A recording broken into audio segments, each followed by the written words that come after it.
Hello and welcome to this fourth part of the tutorial stream Chaoswulff and I did some time ago.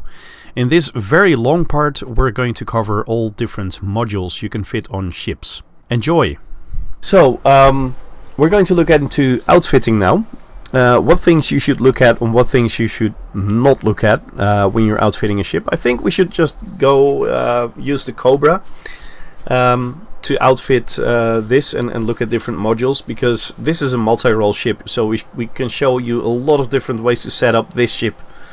And you know, setting up an Eagle is just basically, you know, it is your choice of weapons, and the rest you all A-rate, basically. Yeah, with an Eagle there's only really one way to set it up, bar the weapons. But internally, optional internals, core internals, there's only really one way to go with it.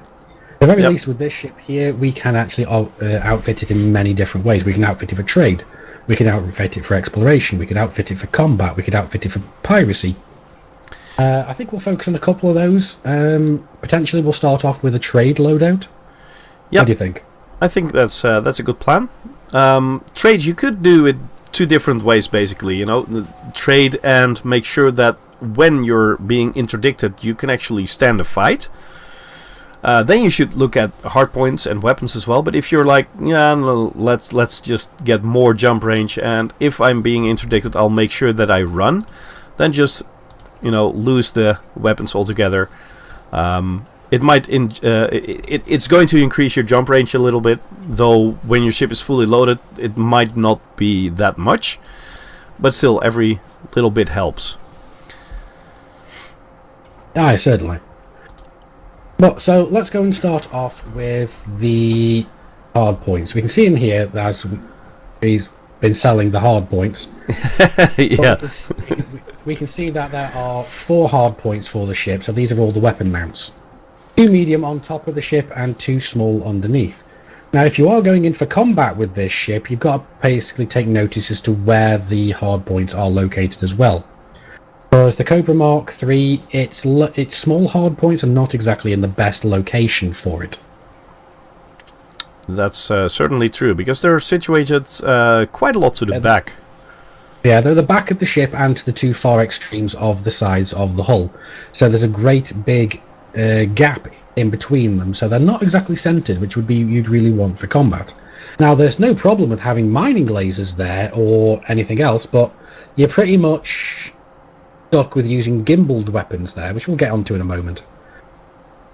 So either way, that's for combat. It's not the best placement of all the weapons. Well, we could do this another way as well. Just focus on the hard points first and say, you know, in a combat situation you would outfit it this way, and then... Yep, we can do that. That will probably work better. How would you recommend setting up a Cobra for combat, at least in the hard point sense of the word?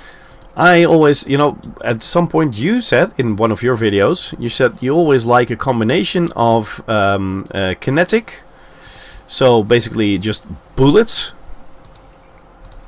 and lasers. So what I do most of the time in a ship with about this setup is I get the gimbaled multi-cannons, basically because, you know, you could get them fixed as well. Though not at this port, there are no fixed weapons here, at least not for these types of weapons.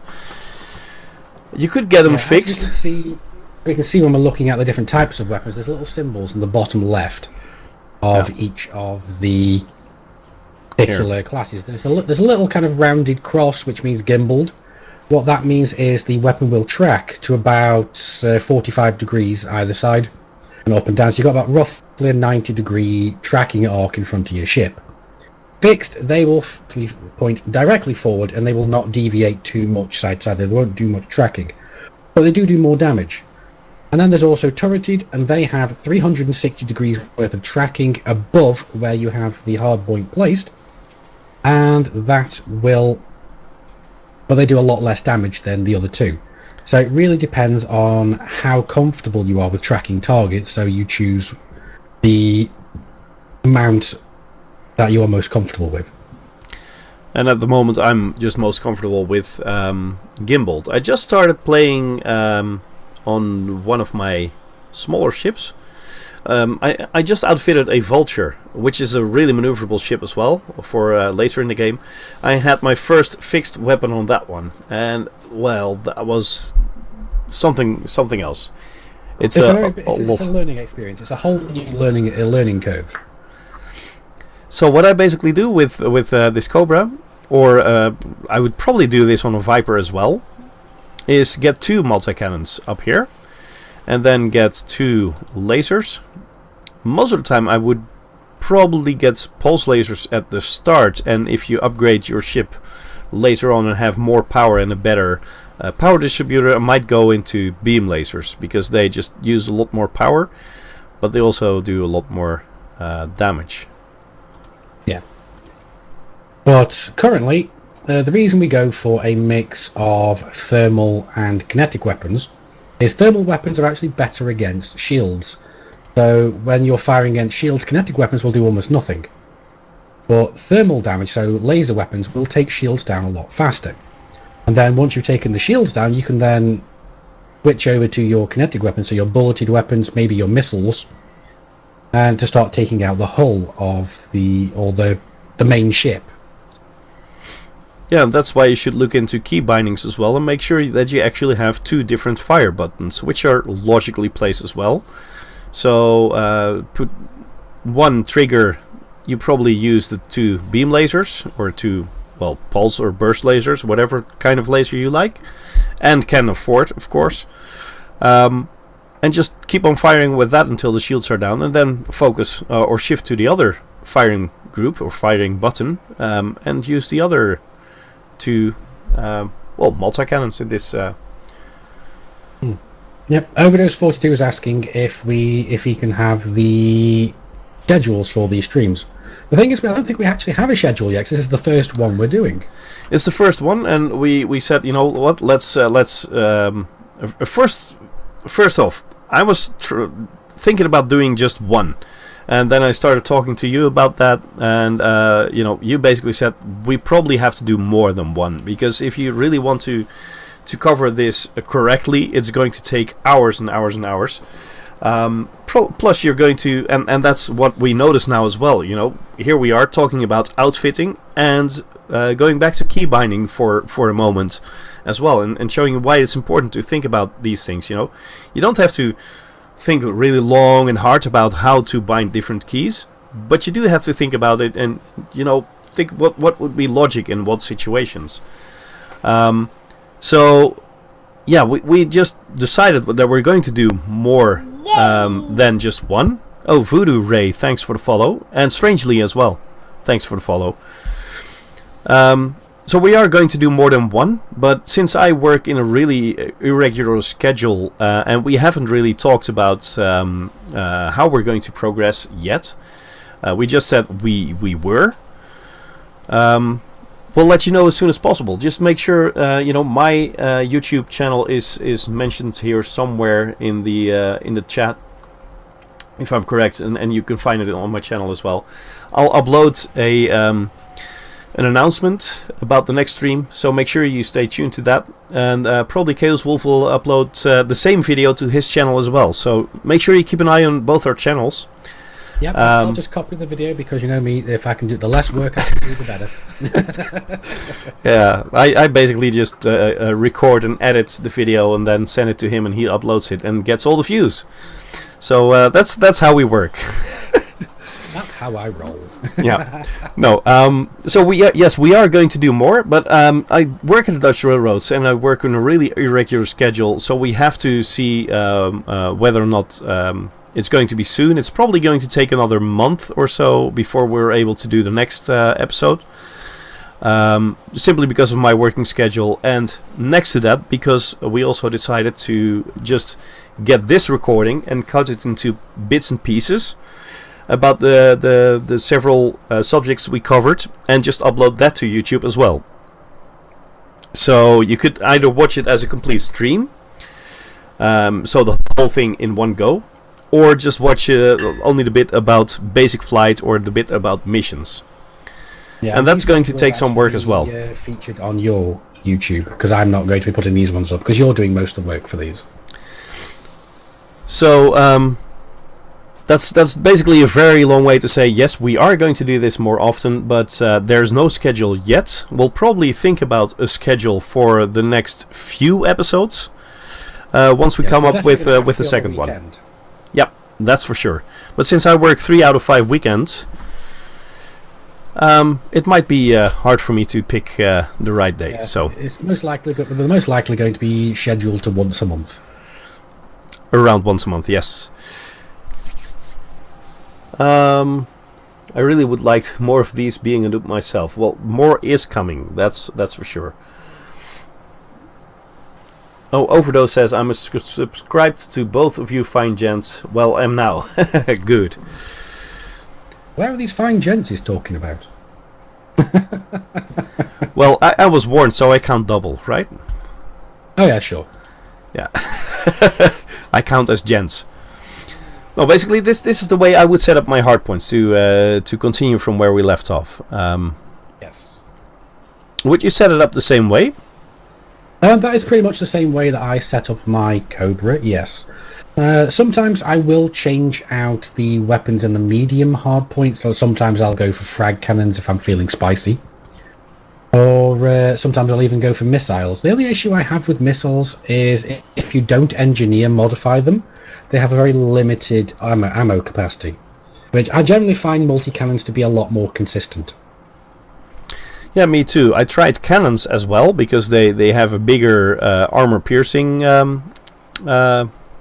capacity, but I didn't really like them, because if you miss one bullet, you have to wait until it's reloaded. With a multi-cannon, you just spray a lot of bullets, and always a few are going to hit.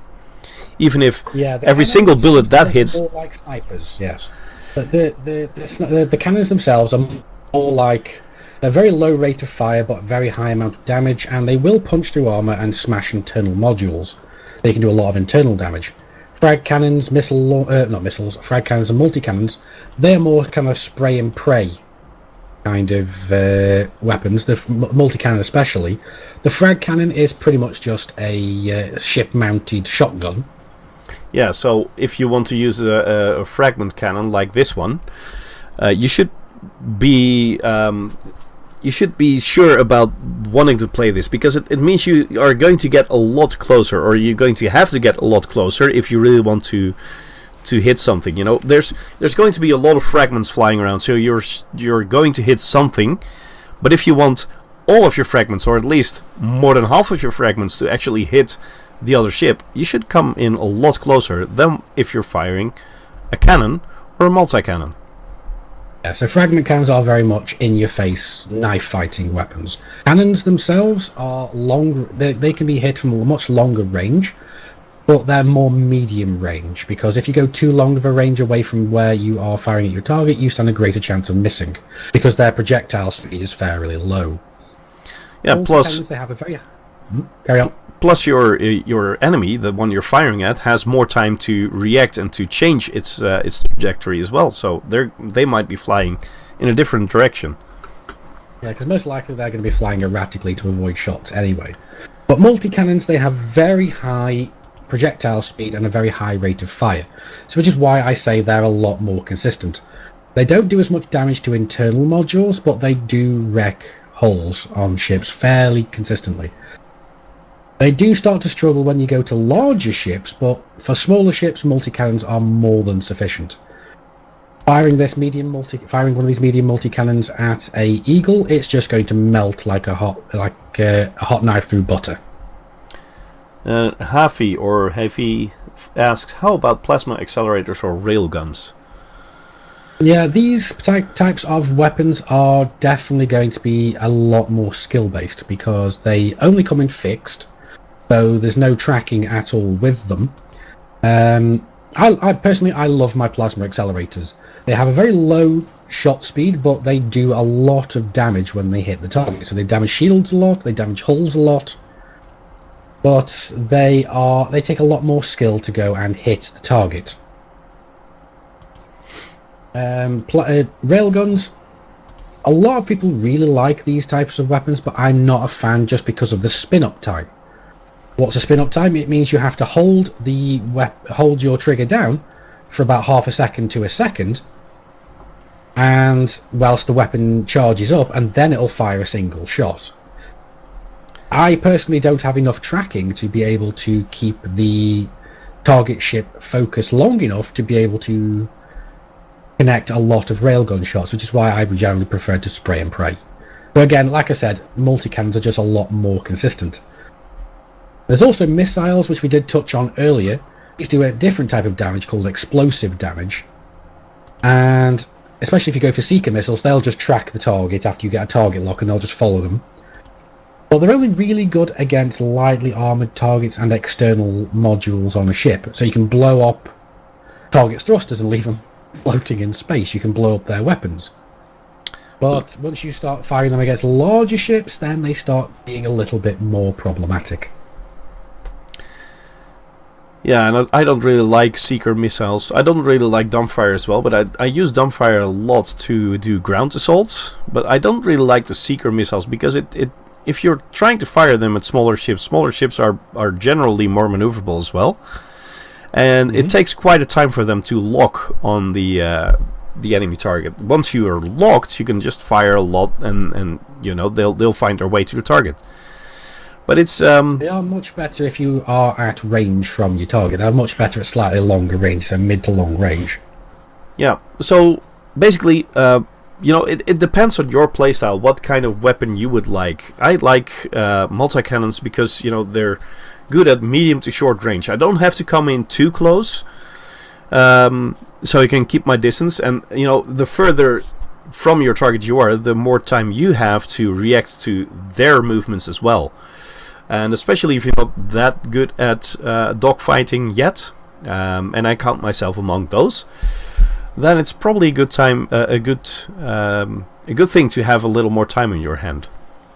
Oh, definitely. And if we could actually go and have a quick look at the different sections of weapons, so the different classes of weapons, we can actually go and see that they've all got different classes. So you've got they've all associated into one of three categories. They're going to be thermal weapons, kinetic weapons, or explosive weapons. Occasionally, you're going to have a certain weapon which falls into two categories, and that's generally exclusively the railguns. Yeah, it's the plasma accelerator and the railguns, and the mines as well. Mines are explosive and thermal. Okay. Plasma accelerators are kinetic and thermal, as are the railguns. Oh, right, okay. So there's a few more than I was actually thinking of, but I've been so long since I actually paid attention to that. Yeah, because as you can see there, we've got kinetic, thermal, and each of these different types of damage are going to be doing more. They're going to be more efficient against a certain part of the ship. Like we said, thermal damage is going to be much stronger against the shields of a ship. Kinetic is going to be much stronger against a hull, and explosive is going to be okay against the hull. It's going to be absolutely terrible against the shields. It's going to really wreck the external modules, or if you actually manage to penetrate the ship, it's going to really wreck the internal modules on the ship. Yep. Oh, Insomnia asks, what sort of hardpoint would you recommend for an Eagle? I always used my Eagle with pulse lasers. 3 pulse lasers. It really depends, because I do something very different on mine. I have one beam laser mounted on the top hardpoint of the ship, and I have 2 small multi-cannons underneath. Or 2 cannons, it really depends on what I am fighting, but I do prefer the 2 multi-cannons. This allows me to take shields down relatively quickly with the beam laser, and then as long as I'm going against smaller ships, multi-cannons will generally make light work of the hulls of these ships. But especially since the multi-cannons don't take as much power as the lasers, having 2 multi-cannons and 1 laser is a lot more efficient on the power plant. Yeah, especially if you get a beam laser, and a beam laser, of course, does well. It's better than a pulse laser, as in it does more damage per second. But it also drinks a lot more power from your power plant. Yeah, that's why I got 3 3 pulse lasers, because the 3 pulse lasers can be done really well if you upgraded your ship, so you got the good power plant, good power distributor.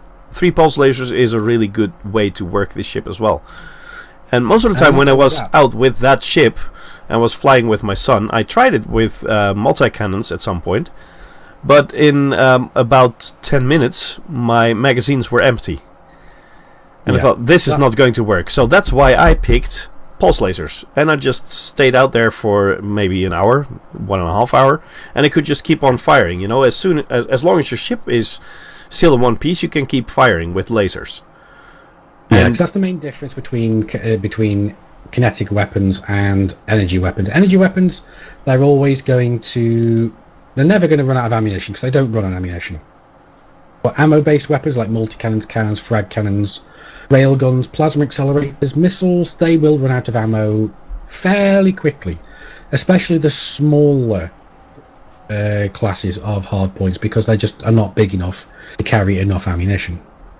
So that's something you should probably think about as well. You know, not just get the weapons that you like, but also think about what are you going to use it for.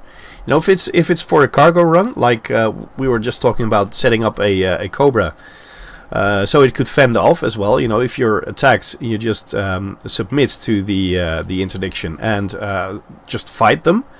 Well, multi-cannons is great with lasers. But if you're going to go into a combat zone and plan to stay out there for about half an hour, well, I'm not really sure that you should really stick to your multi-cannons. Of course, they're still great, but you might run out of ammunition at some point, and that's the end of you in the combat zone. Right. Well, at the end of the day, it really depends on player preference as well, on what hard points you end up having. But I do still think that a good starting point is like half thermal weapons, half multi-cannons. I think that's a very good starting point to go from. Yeah. After that, you can experiment, find out what works for you, and then go from there. So one last thing about the hard points is Archangel asks, what's your opinion on burst laser? Because we've talked about pulse and beam. I don't like burst laser, but that's just a feeling. You know, I don't have any scientific facts to talk about that. I just don't like them. I prefer beam lasers myself, but that's mainly for classes 1 and 2, just because I like the way they look better. Burst lasers, they're not bad. They're halfway between beams and pulses, so they're a lot more rapid firing than the pulse lasers, but they're not a continuous beam as in beam lasers. But if for some reason I get the feeling that they are a little bit more efficient against the ship's hull than the beam lasers or the pulse lasers. And you can also modify them to do much better damage against hulls, but they generally end up being a lot less accurate. But personally, I prefer beams, because even if you don't manage to hit all the time, it's a constant beam, so you can constantly just keep strafing the target with them. Sorry. I think we've covered hardpoints now.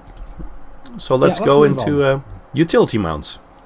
Yep, because then we can go and cover what Insomnia Dev's last question as well from there. Exactly, that was my thoughts. Exactly. So we've got... the thing is, we don't have... we don't really have a heatsink here. Do we not? No, we've got chaff launchers, ECM, kill and warrant scanner, manifest scanner, wake scanner, shield booster, and point defense. Wow, it's really strange. Maybe it's out of stock.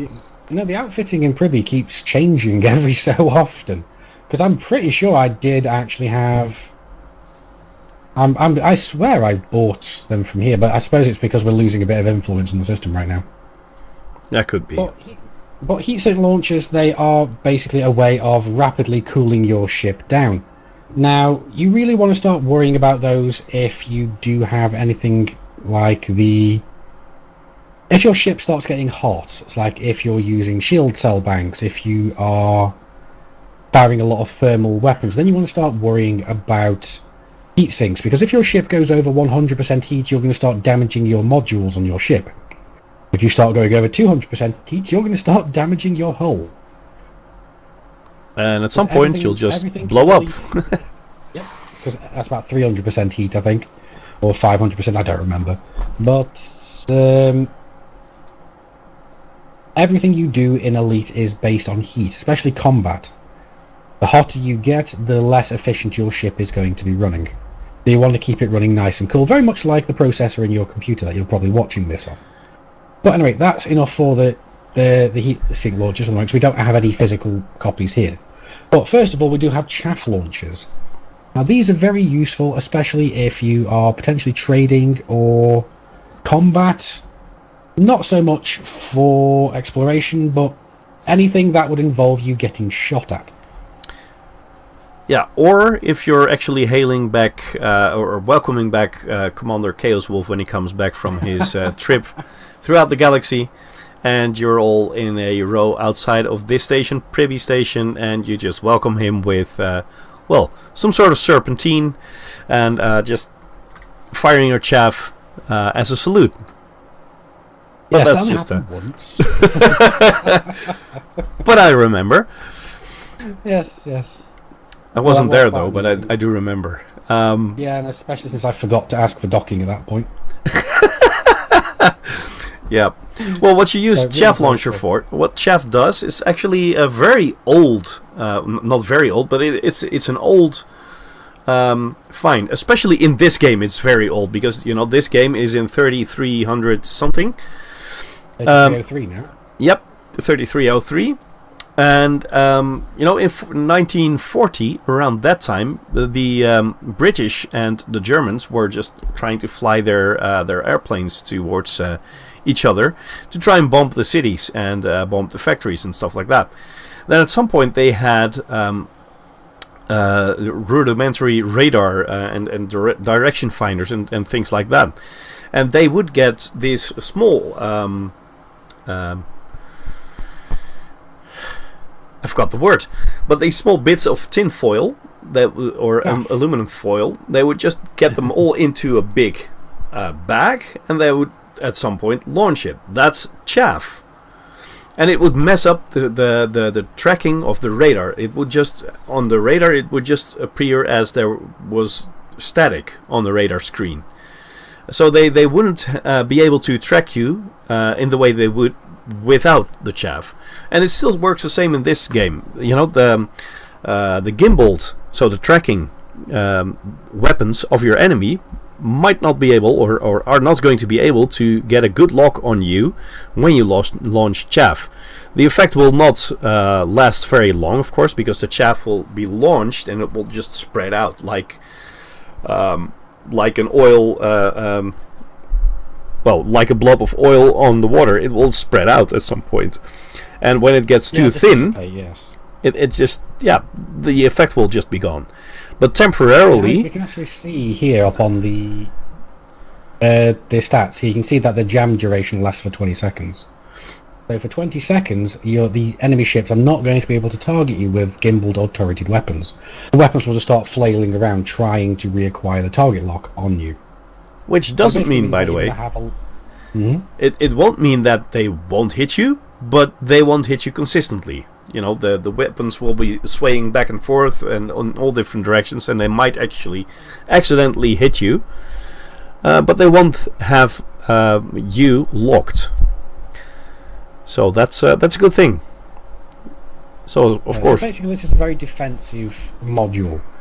If someone's firing at you and you're starting to take damage, pop this, and it's going to increase your survivability greatly for the next 20 seconds. But bear in mind that this does not affect fixed weapons. If a commander or an NPC are coming against you with fixed weapons, chaff is going to do absolutely nothing.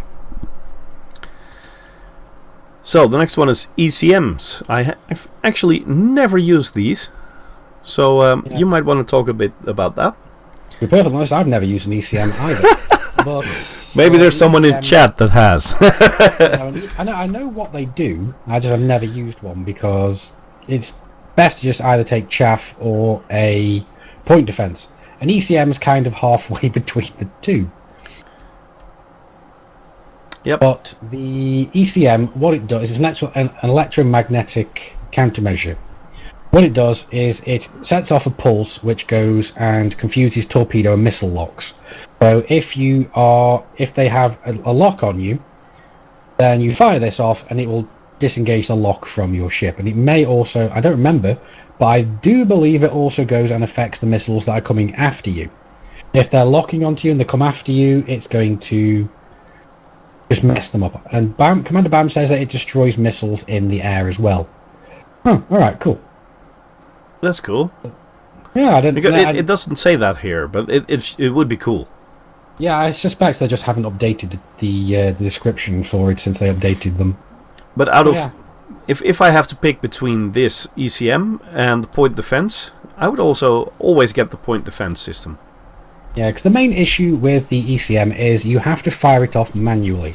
So you have to assign it to a fire group, and then you have to go and charge it up. So it takes about 1-2 seconds to charge up, and then fire. And by that time, the missiles will have either hit you or they won't. Yeah, it doesn't say here how long it takes for it to charge up. But yeah, it's about 1 to 2 seconds. Yeah. So, and if you're in the middle of a fight, a passive system, in my opinion, is always better than an active system that you have to think about. So an active countermeasure is less effective, in my opinion, than a passive countermeasure. And point defense, which is probably the next one, because it's just the same category, point defense just works a lot better for me in that aspect. The thing about point defense is that a point defense with this module, you can fit it on your ship, but it's important where you fit it on your ship. You know, just having one is not going to save you guard your ship against every single missile and torpedo being launched at you. Yeah, no, the point defense is pretty much just a small automated turret that locks on and tracks all missiles and all limpets that are hostile to your ship. So if someone fires a hatchbreaker limpet trying to steal your cargo, this little turret will shoot them down. It's not 100% guaranteed to shoot everything down, especially torpedoes, considering that they are armoured. But point defences are a lot better than electronic countermeasures, just because you don't have to think about them. As long as they're deployed and powered, they will act on their own. Yep, and if you have several, I think they actually stack the effect as well, right? They do, yes, and they also have a limited arc of fire. Now, they're not going to be able to fire through the hull of your ship, so if you have one on the top of your ship and one on the bottom of your ship, you're pretty much going to be covering all angles. But a lot of traders like to fit multiple of these on the underside of their ship, so to go and protect their cargo holds from hatchbreaker limpets and pirates.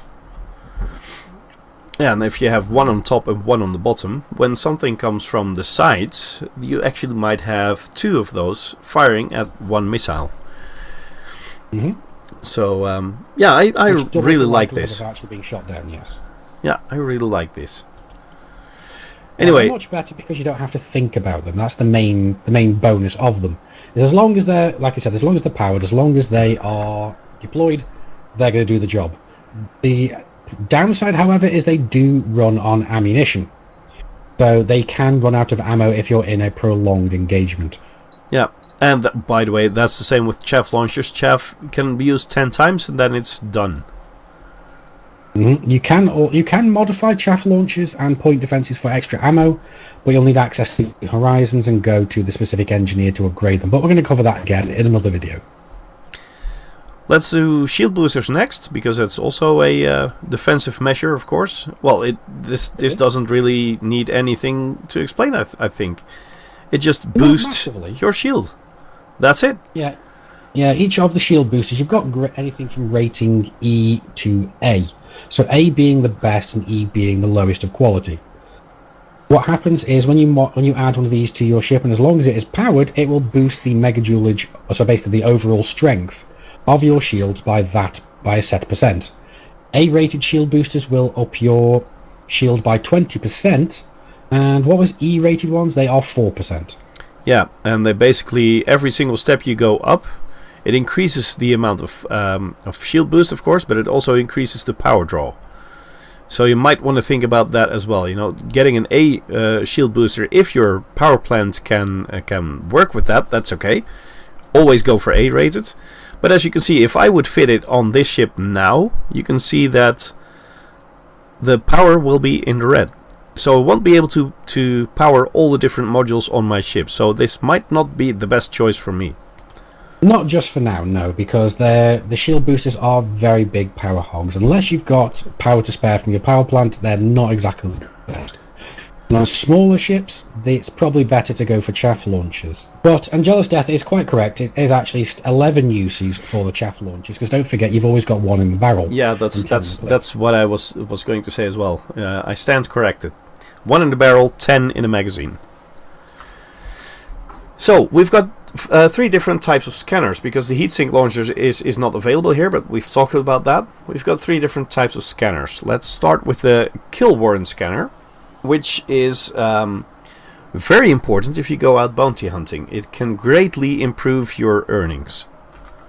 Yes, it certainly can, because if you are going out bounty hunting, if you do a standard ship scan, so the standard ship scan is targeting the ship, your target ship, and just pointing your nose of your ship to them. After that scan is finished, you will only know what the local bounty for that ship is, or for the controlling faction, per se. Using a kill warrant scanner, what this will do is go and check all the databases on that particular target, and it will tell you all of the bounties that particular ship has accrued in every system. Yeah, and so some person that you might shoot down, that you might actually kill with a bounty in that system of, say, 20,000 credits, it still sounds like a nice amount of money if you just started playing. You know, if you kill 5 of those, you've earned 100,000 credits. But if you have a kill warrant scanner like this, you might find out that they actually have 50,000 credits of bounty on them. Just not in that system by itself, but in all systems combined. So it's going to increase your earnings greatly. But as it is with all the other things, the E-rated one uses the smallest amount of power, but the range is all just 2,000 meters. So you have to come pretty close to be able to scan them. And the further you go up, we don't have an A-rated here at the moment. The more power they use, but the range also increases. I always like to go for C, because I think 3,000 meters is about the sweet spot, and also still not the highest amount of power draw. So most of the time I go for C rated. Yeah, Sony Dev, if you scan a ship, regardless of whether they're wanted or not, you're never going to get wanted yourself. But with these particular scanners, I usually only ever go for a rating D. Now these are 2.5 kilometers in range, but they also have one of the lower power draws. So it's weighing up how much power you're willing to spare for that extra range. Personally, I think 2.5 kilometers is more than enough. Yep. And I think you should probably go for this after you've set up the ship with the rest. So first go into what kind of weapons you would like to have, what kind of shield and stuff like that, and then you decide on what type of kill warrant scanner you get. Because you might think, I want to keep my distance, I'm going to get an A-rated, which Hafi here says is 4 kilometer range. Yes, but it also uses the highest amount of power. If you don't have that available anymore, you might you might have to pick different weapons because you want to stay further away. So it's always, you have to think about these things. How do you set up your ship? Am I going to set it up? If you have, excuse me. Especially if you have dedicated combat ships, similar, basically like the Cobra Mark III, the Viper Mark III even, or the Vulture even, because these ships have very strict power limits set on them as well. Yeah, especially the Vulture is that can be a really big problem to set that up in a way that you would want it to be set up.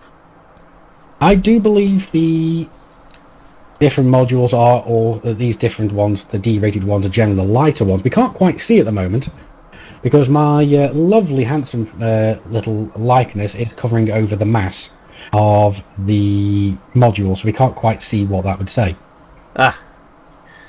It says 1.3 tons, and it's for these it's all the same.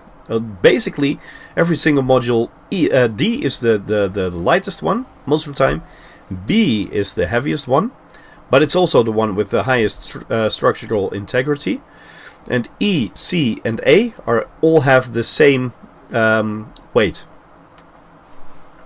That's basically what it's like. But with the kill warrant scanner, I can see that they're all 1.3 tons.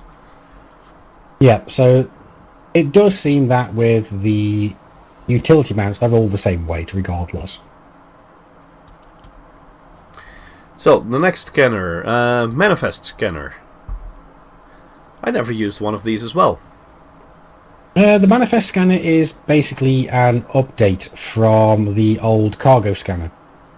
So it's a general tool for pirates, really. Not very many other commanders will ever use this. Because what the Manifest scanner does is it goes and scans both the cargo and the passenger manifests of the target ship. So after you've scanned a target with this scanner, you'll be able to know if they've got specific people on board, if they've got exactly what cargo they've got, and exactly what quantities.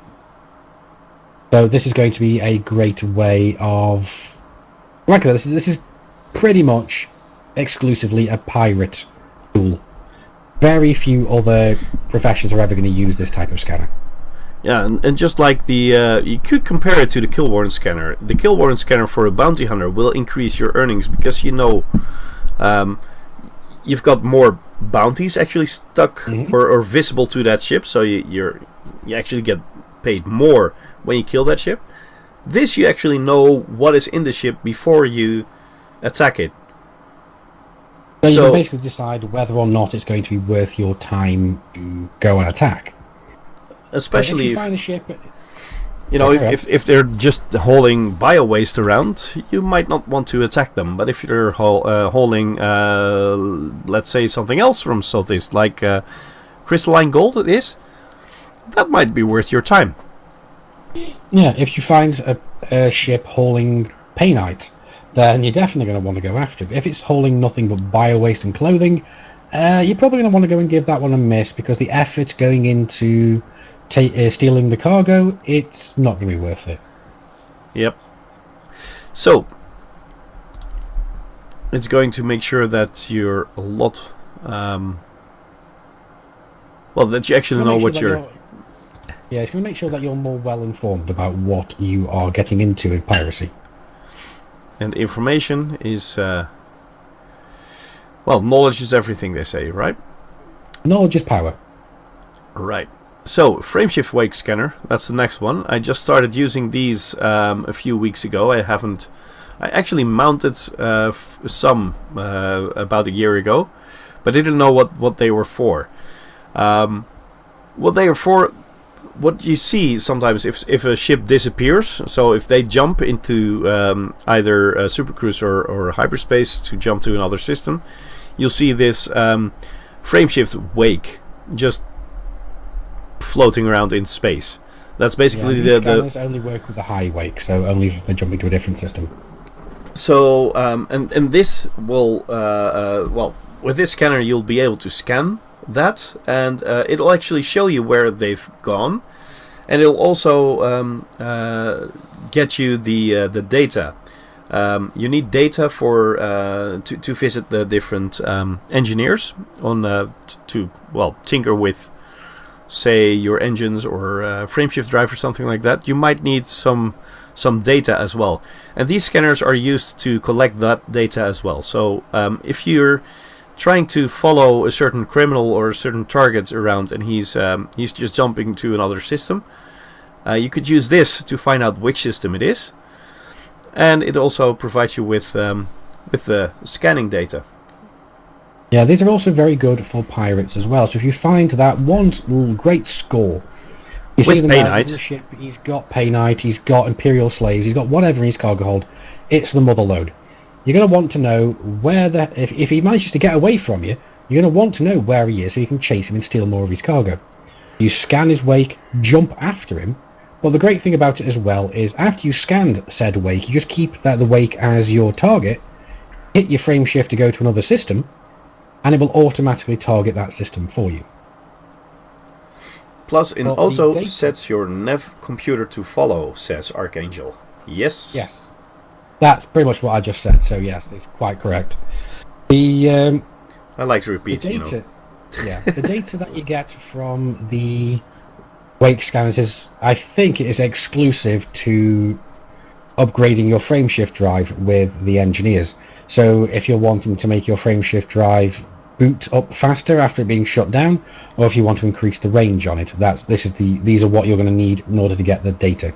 Yep, and that's what I was using it for last week. Exactly what I was using it for last week. Oh, yeah, you like to repeat things as well. Well, we were just talking about knowledge. Knowledge is power, but they say that repetition is the mother of all knowledge. So, here we go. Enough philosophy for today. Let's go into the core internal. Yep, because the core internals are the most important parts of your ship. They're the guts of your ship. There's a difference between core internals and optionals, whereas optionals you can swap them out and change them to whatever you want. Core internals, you cannot swap them. They have to be that class of module, but you can upgrade them and downgrade them to different versions of that particular module. Yeah, you don't want to really put anything else into the reactor bay as well. You know, it is a reactor bay. Period. Yeah, you really don't want, because the core internals are internals that your ship would not function without. So if you took out the thrusters, the power plant, the frameshift drive, the life support, your ship just would not function. Well, the life support, your ship might function. Yeah, the pilot, the pilot yes. might not. Anyway, better clarify that one. Yeah. So we start at the top with the bulkheads. There's some choices you could go for there. The standard one is lightweight alloys, and for most things it's probably best to just stick with that one, unless you're really going to go into some dangerous stuff and you want to make your ship a little more sturdy and a little more durable. Then you can upgrade this into different things, but anything you do here will greatly increase the weight of your ship and therefore decrease your maximum jump range. Yeah, one of the things with these as well is if your ship has extremely strong shields, then the alloys you're probably best leaving as lightweight so you can get more maneuverability out of your ship. But if your ship's got really weak shields and it's more of a hull tank, so it relies more on its armor, then yes, alloys are something you're going to really want to upgrade. Whether you go to the reinforced alloys, the military grade composites, or the two specialist ones, with it being mirrored or reactive. Yeah, and about the first one is the lightweight alloys. That's the standard one. Reinforced alloys basically gives your hull a boost, and it just increases the overall the overall hull rating. A military grade composite does the same thing, but in a greater capacity. Mm-hmm. And the two specialist ones are the mirrored surface composite that gives a greater resistance to thermal attacks, but a reduction to kinetic damage, yes, and explosive as well. I see here, and explosive as well, yes. Yeah, so you might not want to get that one unless you always get into fights with lasers. If you notice that you're going into a certain place and you always get attacked by lasers, this is the one to go for. If you find that you're being attacked by kinetic and explosive weapons all the time, then the reactive surface composite is the better one. Because overall, the reactive one is actually the better of the two. Unless you're going into some very niche, specialized combat where you're, like you said, you're only going to be coming across lasers. But 9 times out of 10, pilots will generally go straight for the reactives, because they only give you a reduction to thermal, but after engineers you can then go and reduce that negative by modifying them up for thermal resistance. So it kind of counteracts it, and it ends up being the strongest armor overall. But again, that's getting into engineers. We're not going to go there. Plus, basically, what we said when we looked at weapons is, you're using lasers to cut through shields, and you're using other types of weapons, so either kinetic or explosive, to cut through a hull. So if you have this one, you actually strengthen the hull on the types of weapons that are going to be fired at you most of the time when your shield is down. Yes. So let's see. That's that. One thing to note as well is the increasing price of all of these. Most people will only go up to the military grade and stop there because it's a more consistent amount of protection to your ship, and also they're nowhere near as expensive as the two specialist. Yeah, one thing to notice with this is, all the other modules, it's just a 4A power plant. It can fit in any ship, but this one is really specific, right? Is this really bound to a certain ship? I believe they are, yes. If you modify them up, you're not going to be able to swap them between ships. These particular bulkheads are... Yeah, they're specifically made for a Cobra. Ship, yes. Yes. So they can't fit into a Viper. That's pretty logic, actually. So next one is the power plant. What you could do with the power plant is downgrade the power plant itself, you can downgrade it, but that's what only really if you're after more jump range. So if you're trying to reduce the mass of your ship to make it so that it can go further when jumping from system to system. And you can see now I selected a 2D here, and the jump range is actually going up quite a lot. But it's probably not worth it, because your power goes down a lot. Yeah, unless you're going for trade or exploration, it's not really worth it.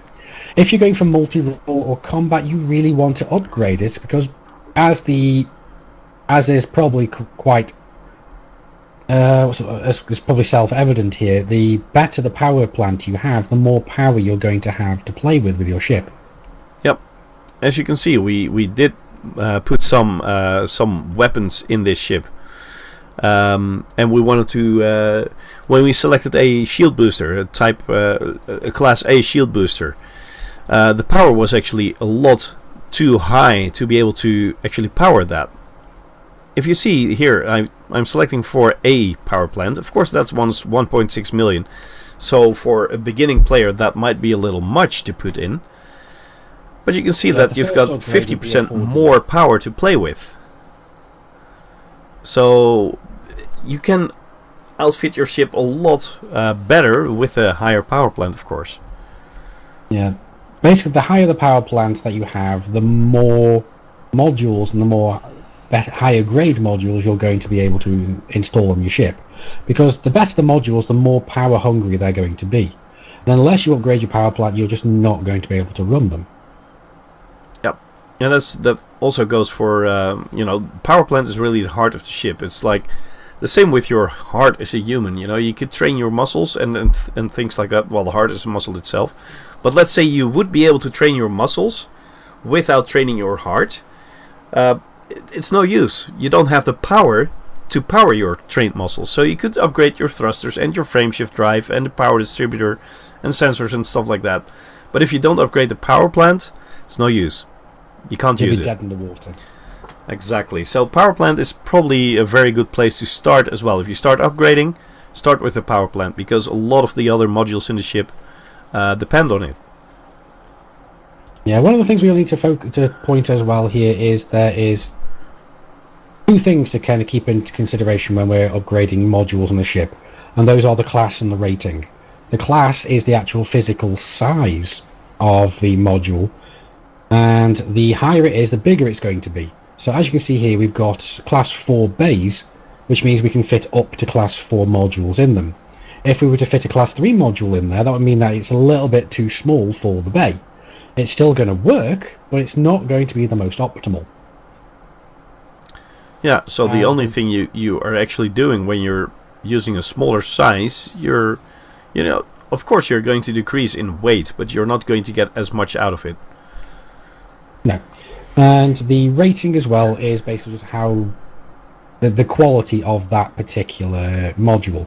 So E rating is going to be like the most common and fairly cheap, but if you move closer and closer towards A rating, it's the more efficient that particular module is going to be. So the best one the best power reactor we can fit into this this Cobra is going to be a 4A. So maximum size, maximum rating. Yep. And you can see that the power plant can actually, it has a power capacity of 15.6 megawatts. That's a lot more than all the others. Are you going to touch on module power priorities? Are we going to? We haven't got them on the docket for this particular stream. We're probably going to cover them next time, because that's a little bit more in depth. Right now, we're going to cover outfitting, and then we're going to go and cover fuel scooping. Yep. Yeah, and then it's probably going to be around midnight before we get done with that. And yeah, because I think we're taking a bit longer with the outfitting than we usually would do. So I think we'll just explain the different things, and then we'll leave it at that. So the next one's going to be the thrusters.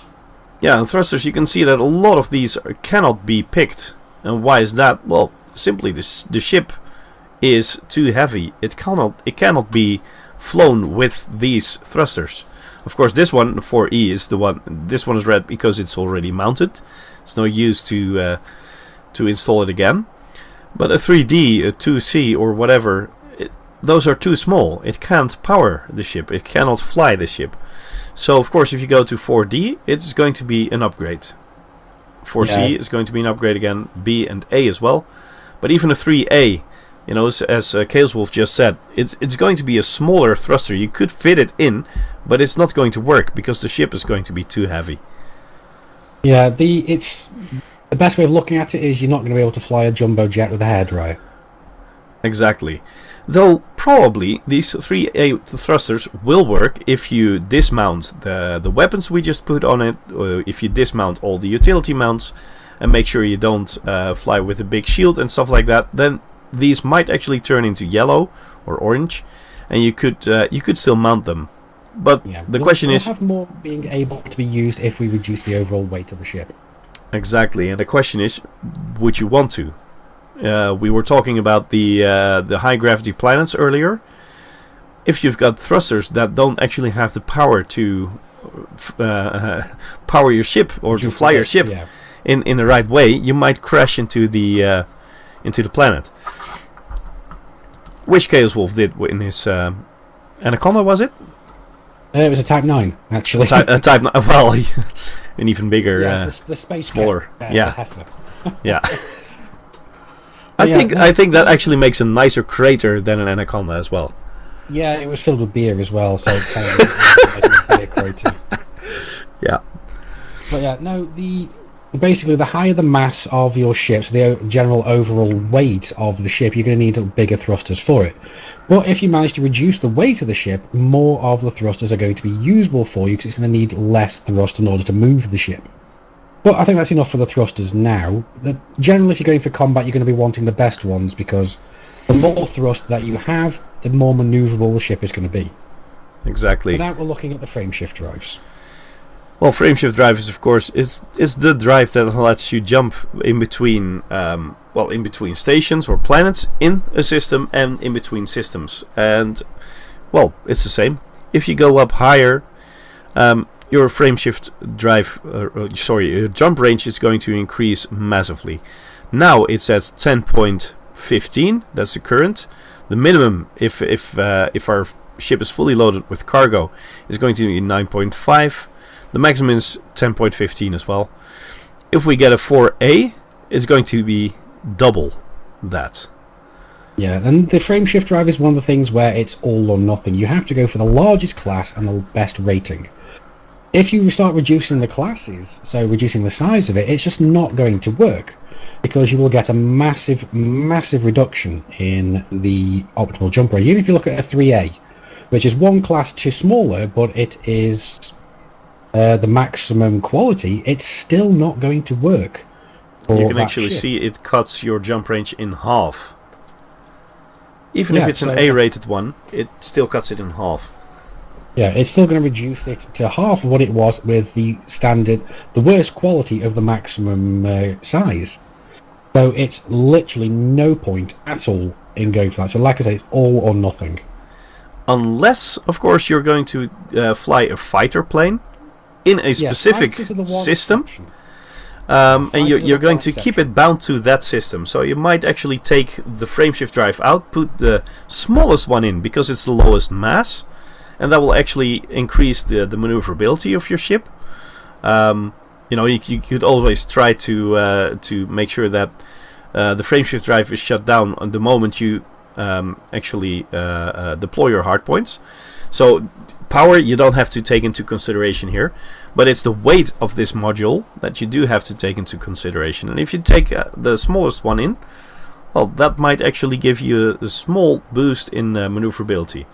So that's the only reason why you should downgrade a frameshift drive. It's the one and only time that it's actually viable. In every other example, it is always best to go for the absolute maximum, because if you're trying to move around even to the next system, it will really hamper your ability to do so. Yep. What I did with my Vulture is make sure that I have the biggest frameshift drive in it if I want to move it from system to system, and then when I arrive in the system that I actually want to do some fighting in, I take it out and downgrade it. That's the way I do it. Sometimes, not even all the time, but if I do it, that would be the example to do it. An example as well with this, although there is a warning there, sorry, is what I meant to say, is always make sure you can rebuy the power plant if needed, because if you can't rebuy the power plant in the system that you're in, you're going to be stuck there on that ship. Yeah, most of the time I'll just store it there. Yeah, that you can do now. We can do that now, but we haven't covered that yet. Nope. We'll do that in the next episode as well. So, life support. Well, that basically speaks for itself, right? Yeah, that does. The life support itself is just keeping you alive. It's the air filtrate. It's the air system. It's basically what's keeping you alive, heating and air. Now, life support's a bit unique, as well as with the sensors, is that you can't downgrade the class. You only have a choice of changing the rating, so changing the quality of the module. Well, that's probably because this size. I can imagine that talking about the 747 again. If you get a the 747 has a life support system in it as well. It keeps the pressure in. If you take the module from a Cessna, a single engine plane out. I don't even think it has one because it doesn't reach that altitude. But put that in a 747, it will be able to keep the pressure up. And the bigger your ship is going to be, the bigger the amount of pressure is going to need to generate to actually keep you alive. So it's quite logic that you can't downgrade it. It's just rating, but as we touched on before, the different ratings, so E through A, two of them are going to be different masses. So three of them are all the same mass, but the D rated is going to be the lightest, and the B rated is going to be the heaviest, but it's also going to be the most sturdy. E rated is the lightest, but the least sturdy as well. But if you want more maneuverability, you always go D rated. Yeah. Yeah, it's all behind your head, of course, but D rated is 2 tons, E, C, and A are 5 tons, and B rated is 8 tons. These masses are going to be kind of interchangeable per ship as well. So this is just currently for the Cobra. So, well, if you go into a fight, you might not want to get just the D rated, because it might take a little longer to get from where you are actually fighting back into a station in safety. So the higher you go, I definitely want to talk about the emergency life support. Exactly. So if you get an A rated, you've got 25 minutes of emergency life support. So that's basically just an oxygen mask that just keeps you alive for 25 more minutes when your canopy is broken. This might actually be a really good plan to have it. Yeah, usually personally I only go for D rated because I'm only usually fighting in a said system. But so that gives you 7.5 minutes if we have a canopy blowout. But sometimes, especially if you are very far away from a local station, you might want to go and fork out for a larger one to give you that 25 minutes, or maybe the 20 minutes, or 10 minutes. Personally, I think 7.5 minutes is usually fine, but on occasion I have been proven wrong. But then again, it's like they say, sometimes it's better to have it and not need it than need it and not have it. Yeah, just last week it happened to me that 7.5 minutes wasn't enough for me. But I was interdicted twice in a row, and the first time I thought, oh, like I'm going to beat this guy, and I did, but my canopy broke. And the second time I was interdicted again, and I lost the interdiction, so I had to fight again, or I actually had to boost out, but it just cost me too much time to be able to get back to a station, and then there was the closest station was about 75,000 light seconds away, so that was it.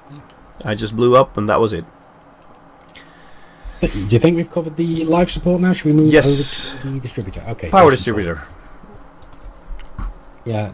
Do you want to explain the power distributor? Or... Sure. It's just like the you know, when the power comes into your home, it's just one cable, and then it branches off into all the different systems in your house. Well, that's what the power distributor is as well. Just make sure that from your power plant, all the power is distributed to the engines, the weapons, the other systems, and all systems that need to be powered. Well, it's all going to be distributed through this. And the higher you go here, you could downgrade this, but it's not recommendable. I wouldn't do it. Unless, of course, setting up something like an exploration build. The only time to downgrade this is if you're literally just trying to strain every little ounce of jump range out of your ship. Now you can see that there's a lot of different... the higher you go with ratings, the capacities and the engine... Well, the recharge ratings are going to be higher as well. So, of course, if you want to get a fighter build or something like that, always go for, well, the highest you can afford. I would say A, but maybe you can't afford A yet. Well, then go for C or B, because this really helps you, especially with lasers. They take a lot of, they drain your power capacitors pretty quick. And the higher the rating of your power distributor is, the faster your lasers are able to fire again. You're also going to want to have the highest class at all as well. Yep. If you build a fighter, you're never going to get a 2A. That's just not going to work. No, because what that's going to be doing is potentially the regeneration rate is going to be good, but you're not going to have enough capacity to be able to make use of that regeneration rate. Yep. Because the higher you go, it's basically like you've got a battery. The power comes in from your reactor, it goes into this power distributor, and you've got 3 little batteries, let's say. They recharge at a set speed, and they also have a set capacity. But each of your systems is also going to be using a set amount out of each of these batteries. So the better class you have, the better rating you have, the more efficiently you're actually going to be able to take the power from your power plant through the distributor into your individual systems. Yeah, and if we just really quickly look at this, the 2A, you should say A. Oh, that's better than a 3C. Well, you can see that every single rating on the 3C is better than a 2A. And it's half the price as well. So it's better in every single aspect. Because usually you're paying for the rating, not the class. The class, going up in sizes, you are going to be paying more, but nowhere near. It's not going to be as much of a jump in price as if you're going up for ratings. So the last one on the core internal is sensors. Well, that's pretty straightforward as well. With the E-rated sensors, you've got a certain range at which you can scan or actually notice ships on your radar. And the higher you go in sensor rating, of course, the more power you are going to use. The heavier it's going to be. Well, depending on the class as well. But the sensor range is going to increase as well. So you might notice your enemies or friends earlier. Yeah. So basically, it's the equivalent of having a better radar. The better the rating you're going, because you're not going to be able to change the class again. The sensors, you can't upgrade or downgrade the size of them, it's only the quality. But the higher the quality, the greater the range is going to be, and the lower the quality, the lower the range. Again, B and Ds are the only two that have different weights. D is lighter, B is heavier. So that's it for core internal. Then optional internal. Well, right, certainly. Now this is where we get. We've gone through the easy stuff. Now we get into the kind of the little bit more of a difficult thing, because the optional internals, you can put whatever you want anywhere. Yeah, and for starters, it's different in any ship. You know, every single ship has a different. Of course, if you get 2 Cobras, they're going to be the same, of course. But every other ship is going to look different on the inside. You know, there's different sizes of bays, and you could different numbers as well. So this is where you can do really interesting stuff. The general rule is the larger the ship, the more slots you're going to have, and the larger those are going to be. The smallest is basically class or size 1. The maximum currently in game is size or class 8, which is only in 2 ships in the game. And no, size 8 is not twice as big as this one. That is size 4. No. Every time you go up a class from class 1 to class 2, the module doubles in size. So size 1 is 2 tons. If you get a cargo, if you just see it in cargo racks, the size 1 is 2 tons. Size 2 is 4 tons. Size 3 is 8. Size 4 is 16, and so on and so forth. Getting all the way up to class 8, which is insane amounts of cargo tonnage. I'm actually going to go quickly check what that is. 256, I think. I believe so. I'm going to go double check just now. At 9 heavy. Yeah, because let's see. 256 tons of cargo in one module slot. So that's bigger and other numbers that you're working with on this one. So, but let's say to maximum class 4. In optional internal, we could, you know, we've got some slots in here. Of course, we've got the shield generator. Shield generator. Well, of course, if you go for a combat fight, combat mount thing, or if you want to haul cargo but you want to be able to stand a fight as well, it's probably best to get one of your biggest slots filled with a shield, and depending on what kind of money you have and what kind of ship you have, you could get a regular shield generator, or there's a bi-weave shield generator as well, and then there's another type of shield, but we won't cover that because it's, well, you have to do quite a lot. You have to go into power play for that one, and we're not covering that yet. So what I like to do with shields, I'd like to have really good shields, but then again, most of the time I just get a bi-weave shield. Bi-weave, most of the time, if you look at this is a 4C shield generator and a 4C bi-weave shield generator.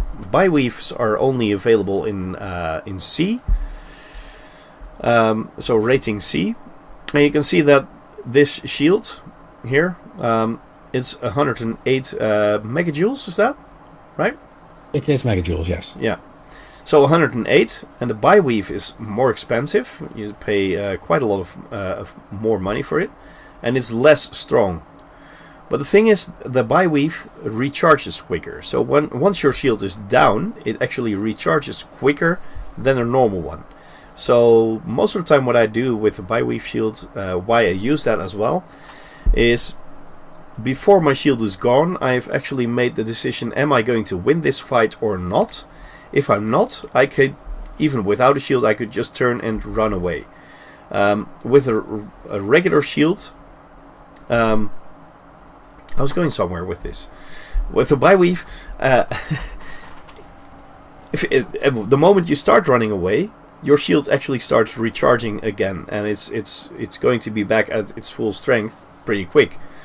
Once your regular shield is down, it takes quite a substantial amount of time extra for it to recharge. So that's why I like bi-weave, but it's basically it's personal taste as well. There's no better way. It's just your playstyle and the way you tend to treat it. Standard shields are going to be stronger, but they regenerate slower. The bi-weaves are going to be weaker but regenerate faster, so they're kind of more treated as hit-and-run shields. They're good for coming in, hitting hard, and getting out. They're not designed to sit there and face tank a lot of damage.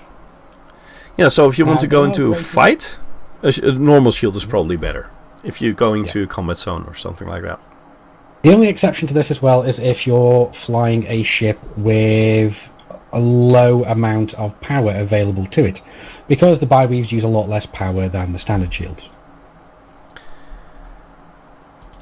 And of course, basically it for the shields, really. Yeah, and if you just want to get a shield to use during landing and stuff like that, so to basically safeguard you from damaging your hull when you bump into something when you're landing, you could go into a smaller size shield as well. And most of the time you could get, let's say if we sell this, here, sell...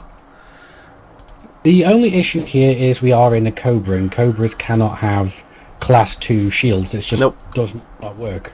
The best that you're going to be able to go, the lowest that you can go to is a Class 3 shield. So you might save a little on weight, but you're not actually saving the slot. So if you're not saving the slot, might as well go for a size 4 shield. Yeah, and in this case, the ship that we've chosen is not exactly the best example, because the Cobra itself only has Class 2 and Class 4 internals. If it had a Class 3 like the Cobra Mark IV, then we could show you this more specifically. But also, with the internals, if you don't have the maximum size module in the slot, you are quite literally wasting space inside your ship, and you're not going to be running it to its most optimal. Yep. There are times when that's actually a good thing to do, like if you're trying to run an explorer ship and you're just trying to run as low weight as possible, then that's fine. But other than that, it's generally not advised. So basically, going on with that, you can see that this is a size 4 slot and there's a size 3 cargo rack in it. So this is not a wise thing to do. So if you're going to get a cargo rack, always get it for the maximum size that you can fit in that slot. Because you can see it doubles the amount of cargo that can be put into this slot. And therefore it doubles your profit as well. Exactly. There are also exceptions to this as well, such as with Olympic controllers, because these only come in odd numbered sizes. There are some occasional eclectic rules to these modules. Those ones, like I said, they're only going to be in odd sizes, so Class 1, Class 3, Class 5. In a ship like the Cobra, you're always going to be wasting internal space if you have these. In this case, there's nothing really you can do about it. Yeah, planetary vehicles hangars are quite like that as well, but they're only with even numbers. So if you have a size 3 slot available, you could only fit a size 2 in, and not a size 4, of course. So that's something you have to think about as well. Yeah, but that's just going into the odd rules that there are about these particular modules. It's not all the time that you have to think about them. Well, what's the next thing we're going to have a look at?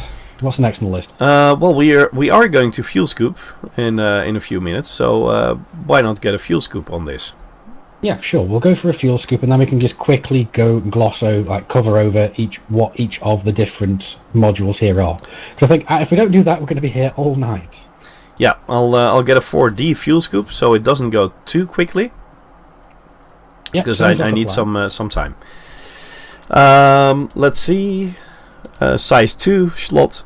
Well, we've got an auto field maintenance thing. That's it. AFMS. What was it? AFMUs, the auto field maintenance units. Now, what these are pretty much automatic repairs for your ship. These are going to allow you to effect repairs on your ship's internal modules and your cockpit's canopy. So it's basically, they are little self-repair nanobot machines that'll go around in your ship and just repair things. They only have a limited ammunition, so the larger you have, the better rating you have, the better quality you have, the more of repairs you can effect. 9 times out of 10, you're not going to use these unless you're in combat or you're going out exploring. Yeah, basically, if you go out exploring without these, you might actually go into a suicide mission. Yes, pretty much. Because if you screw up when you're out exploring and you end up breaking all your internals, and you don't have one of these, you can pretty much kiss your ship goodbye. Well, the next one is cargo racks. We don't have to really talk about that because you know what to do with those, right? We've covered those already. Collection limpets. Those are small bots or drones, you could call them, that are... collector limpet, this bit here is just a controller for them. What it is, it's just a remote control kind of antenna that allows you to control a specific type of limpet. Yeah, collector limpets themselves, as you can explain. Yeah, there's 4 different types of limpets. There's the collector limpets, fuel transfer limpets, hatchbreaker limpets, and the prospector limpet.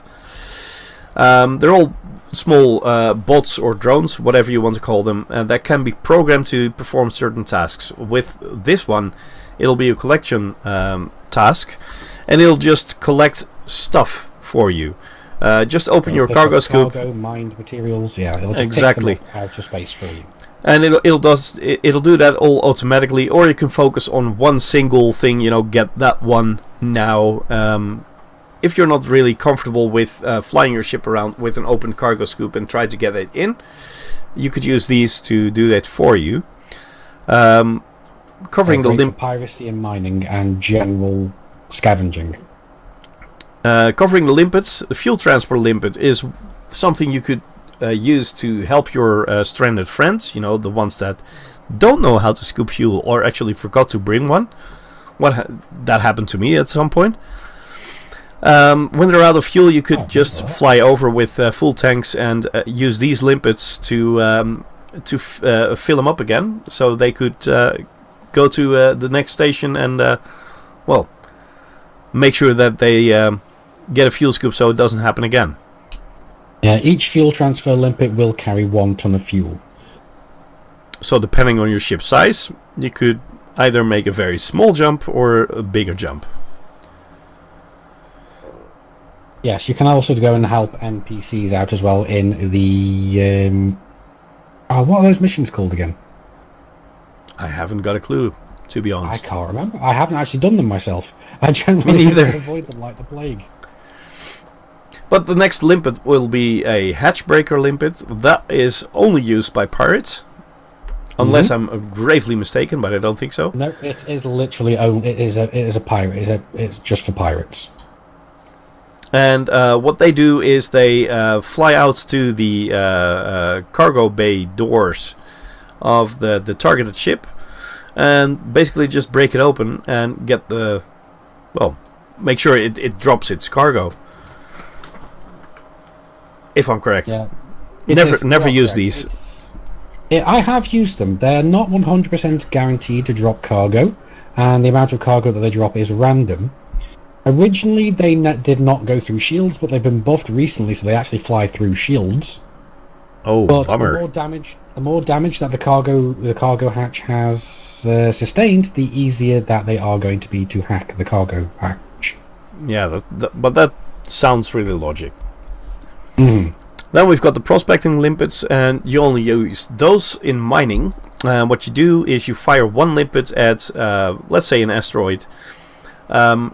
And it tells you the composition of the asteroid, so what kinds of metals or minerals are in that, and whether or not it's still, well, the amount of minerals that are in it. Then you start firing your mining lasers, and you can just see the amount dropping, and when it reaches 0, it'll actually tell you, you know, it's no use firing at this asteroid anymore because it's depleted. Yeah, you can actually see me using both the prospector limpets and the collector limpets in my ultimate mining tutorial. And that's where I got my wisdom from as well. I use these as well when I mine. I don't mine a lot. I actually don't like it. But if you want to do it, and if you're into it, or just want to stare at the screen and not do a lot, then get these two. I'm a little bit opposite because I do like mining. I find it rather zen, but I can't do it all the time.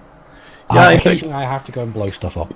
I think it is zen, but zen is just not for me, you know. Yeah, you also use it for mining engineering materials. But let's move on quickly. The next one would be docking computers. Yes, it looks like it. And it doesn't really add just docking by itself, but it also adds music to your ship. Right? Yes, the music itself is actually the music itself doesn't come from the docking computer, it comes from the station. It just allows you to tune into it. But a docking computer, once you have requested docking with a station, if you throttle down to 0, the docking computer will then go and place you in a queue and dock you automatically, so you then don't have to do it yourself. They're not always 100% reliable, and I have had one that's nearly tried to kill me. But they have got a lot smarter over the more recent patches. Well, especially if you're flying a very big ship like a Beluga or something like that. It's really hard to get in into the mailbox slot and to land correctly. Then a docking computer might be a good option for you. The only time I ever use them with any consistency is if I am doing consistent short-range mining, if I'm just running back and forth. Because I find it so boring, I will just use one to stop me from falling asleep. Yeah, that's actually the best moment to use the bathroom. You just ask permission to land, throttle down, use the bathroom, come back, and your ship is landed. Yeah, so it's a great thing, but not everybody uses them.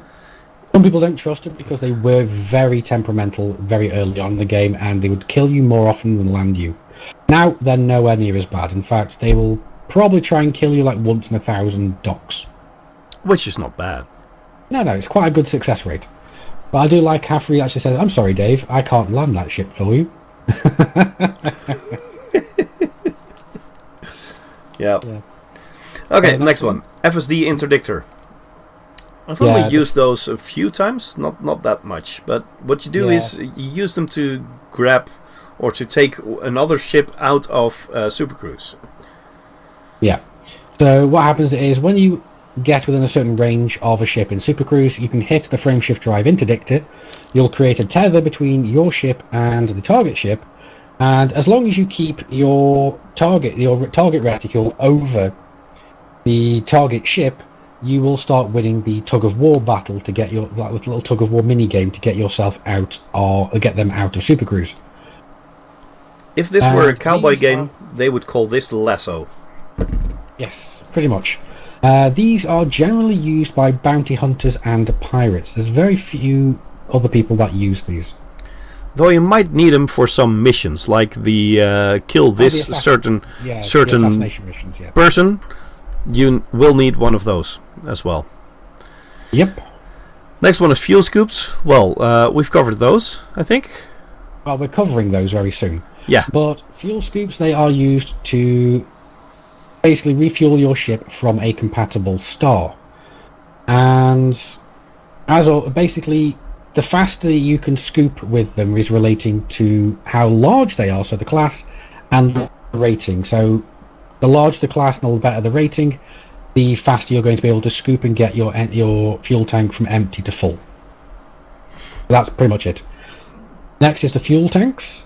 Well, that's basically an extension to the fuel tank that's already in your ship. You could, sacrifice one or two slots in your optional internals to enlarge your fuel tank. Maybe not rendering this one, the fuel scoop, completely useless.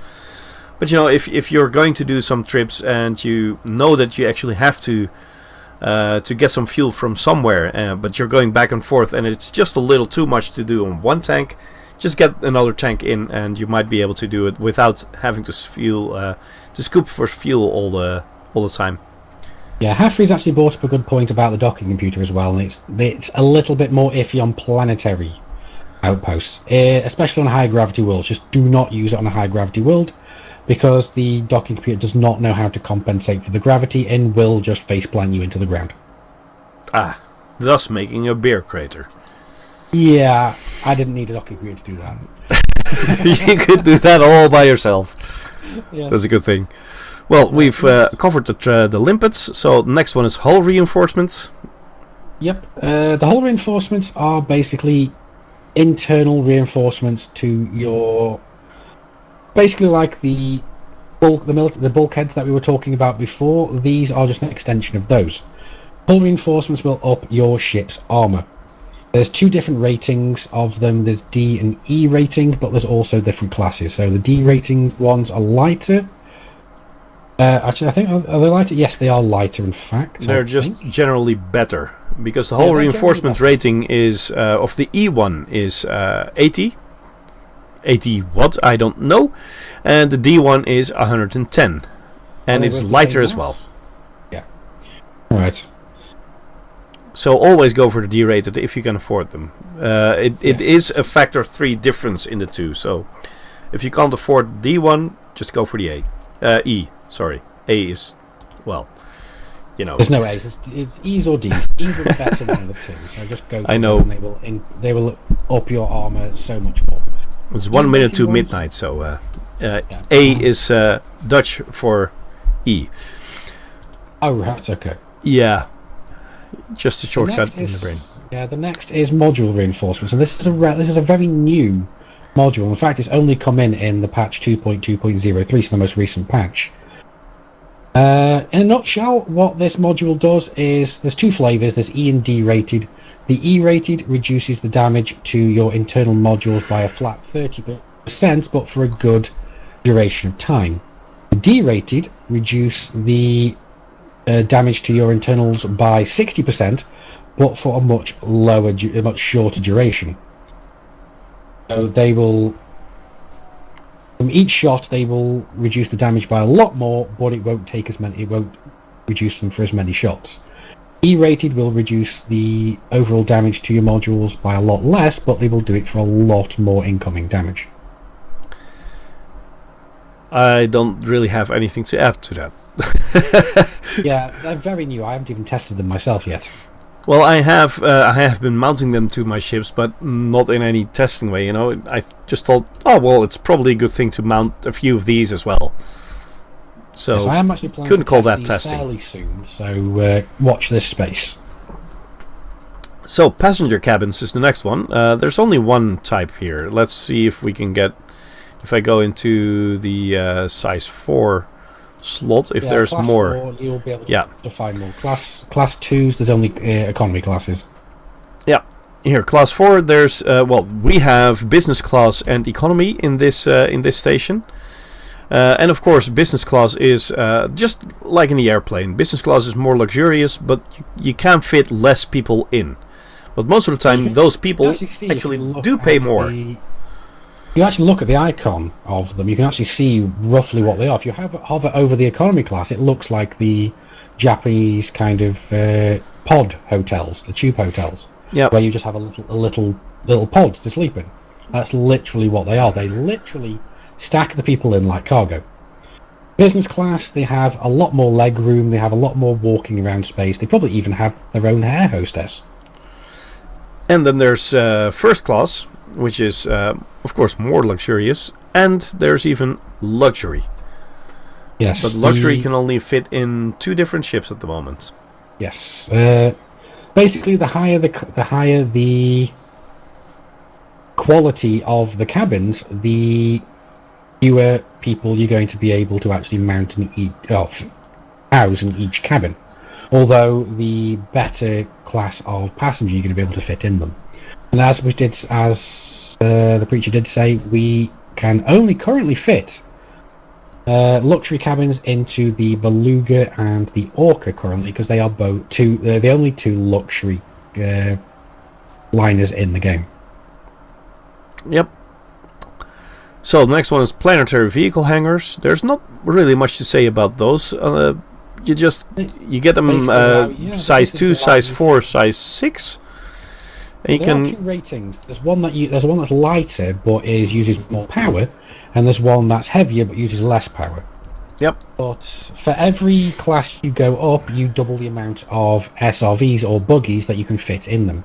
Class 2s you can fit 1, class 4s you can fit 2, class 4s you can fit...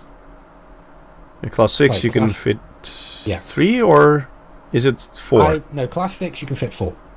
Yeah. So every 2 classes, every time you go up a pair of classes, you can fit double the amount in. Make sure if you go out exploring to take at least 1 SRV, so 1 surface reconnaissance vehicle, I guess that's called.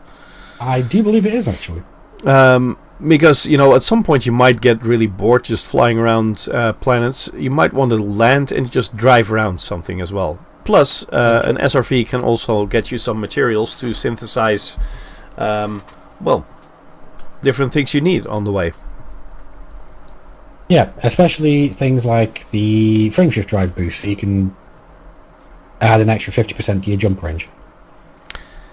So that's basically it for the SRVs, though. It just allows you to drive around on a planetary surface, and if you don't have one of these vehicle bays, you're not going to be able to do that. Well, we have talked about mining very shortly. I think we should leave the refineries for a later thing, because we could look into the different roles, and then we could look into refineries in more detail. But basically, don't go out mining without a refinery. Yeah, a refinery just allows you to take the mine chunks from asteroids and refine them into usable commodities. Then there's shield cell banks. Shield cell banks, these are the bread and butter of any combat ship. Or they're basically a defensive module. What they are is extra batteries that you can then plug into... Basically, you then plug the batteries into your shield generator circuit, and it'll rapidly recharge your shield from almost gone to completely full. Or potentially completely full. It depends on how many megajoules each of the shield cell banks, or each of the shield cells themselves can regenerate. And this is based on...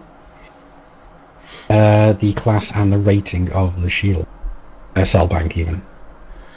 Yep, and a maximum ammo capacity as well. As you can see here, the 4A has a maximum ammo capacity of 3. The 4B has one added extra use. But then again, per unit, it reinforces a little less. So it's either you want an extra use, or you want more out of one-time use. So that's basically your choice, and it might be a choice of the size of your wallet as well. Yeah, the shield cell banks, they are the bread and butter of any combat ship. So bounty hunting, military ships, pirates occasionally, although pirates will generally go and favour cargo space over survivability, because they are hit and run ships. Well, we've covered shield generators before. Yep, we have, yes. We might cover them in a later episode when we go into some bounty hunting or fighting, but not at the moment. No, I think we've covered them sufficiently for the time being. Stellar body scanners. Yeah, stellar body scanners, these are what were originally known as discovery scanners. They're used for locating planets, stars, asteroids, whatever in a system. You fire off a pulse, and it will go and let you know what is around you. It's basically like a sonar ability in a way. You've got 3 versions: the basic, the intermediate, and the advanced. The main difference between these, or the only real difference between these, is the range at which you can you discover things. The basic discovery scanner only will reveal things within a 500 light year radius of your ship. Light seconds. Yep. Light seconds. And then if you light year? Yeah. I meant light seconds. Yeah, sorry. And then if you're willing to pay 505 times the amount of the basic discovery scanner, you can get a double range. But of course that range is a radius.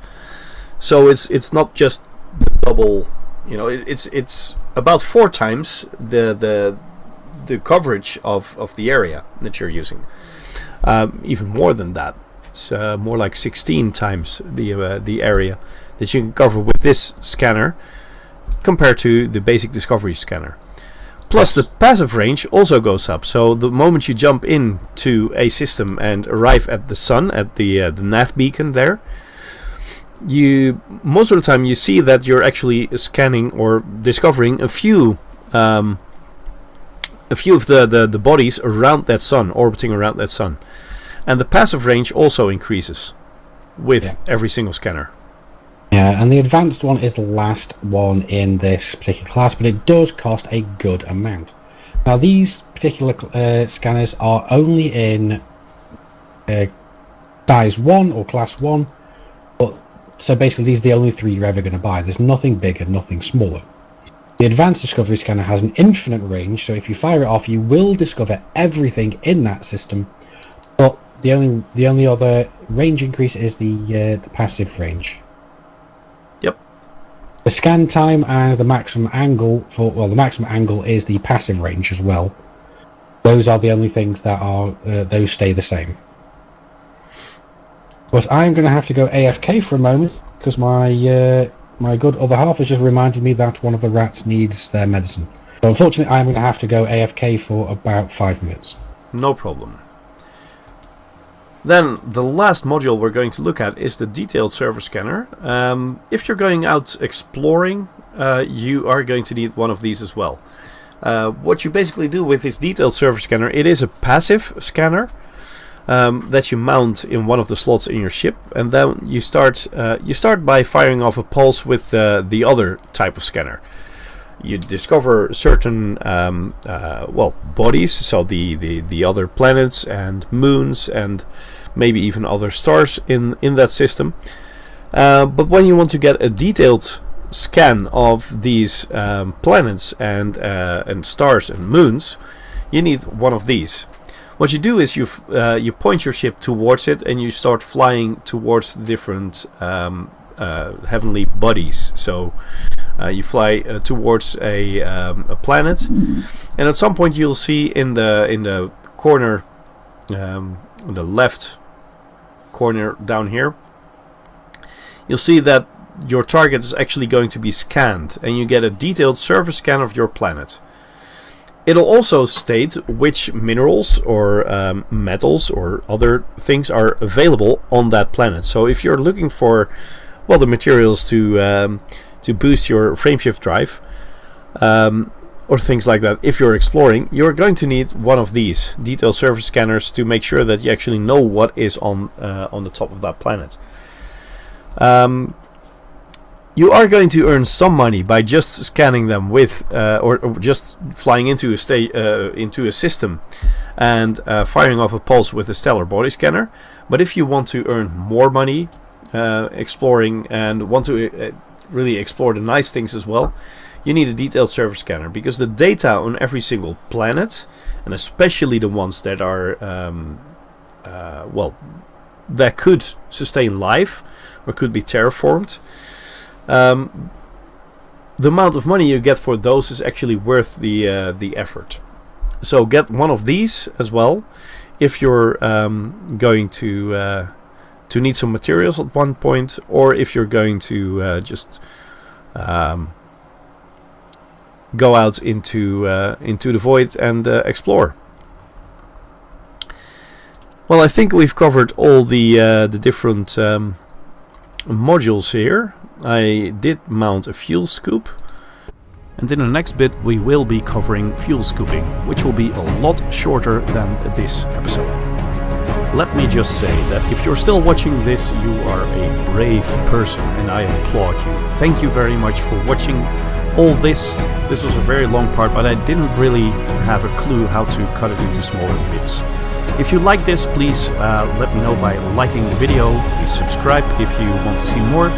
And Chaoswulff and I are already planning the next bit of our tutorial stream. So if you have any input or any questions you would like to have us talk about in that tutorial stream, let us know in the comments as well. For now, thanks again for watching, and we'll see you later. Bye.